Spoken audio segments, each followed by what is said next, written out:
Communication within the workplace and within your interpersonal relationships throughout life is extremely important. Motivational speaker and author Paul Meyer once said that communication, the human connection, is the key to personal and career success. As a team, we have already experienced lack of communication, resulting in confusion over who our team leader was. But with proper communication, we communicated as a group and were able to resolve this. Small groups of individuals can accomplish great feats.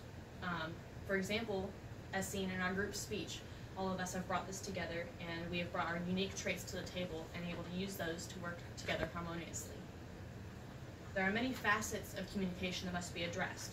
Initially, I'm going to discuss communication during shift change, presented by myself, Zoe Henderson. Next will be methods of communication, as presented by David Hansen. Then listening skills and factual communication, presented by Harrison Helper. Then lack of communication within the group, as presented by Stacy Hack. And last but not least, communication with the boss, as presented and concluded by Andrew Hammond. As for communication during shift change, there are 4 essential facets that we need to focus on because they build upon each other. First, we need to establish a pass-on log. This pass-on log can take the form of an email that you share with your coworkers.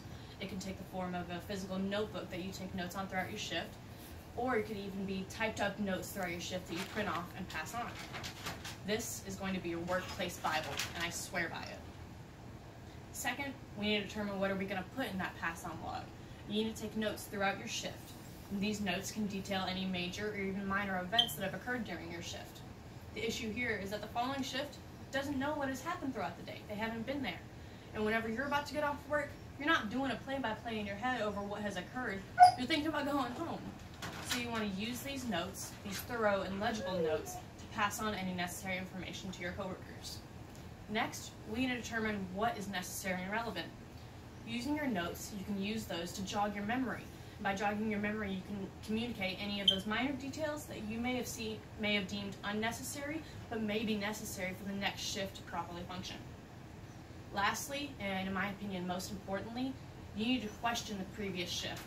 Everyone's memory is fallible, so by questioning the previous shift, you can jog their memory and figure out what has occurred throughout the day by asking questions specific to your workplace, your job, and your job functions.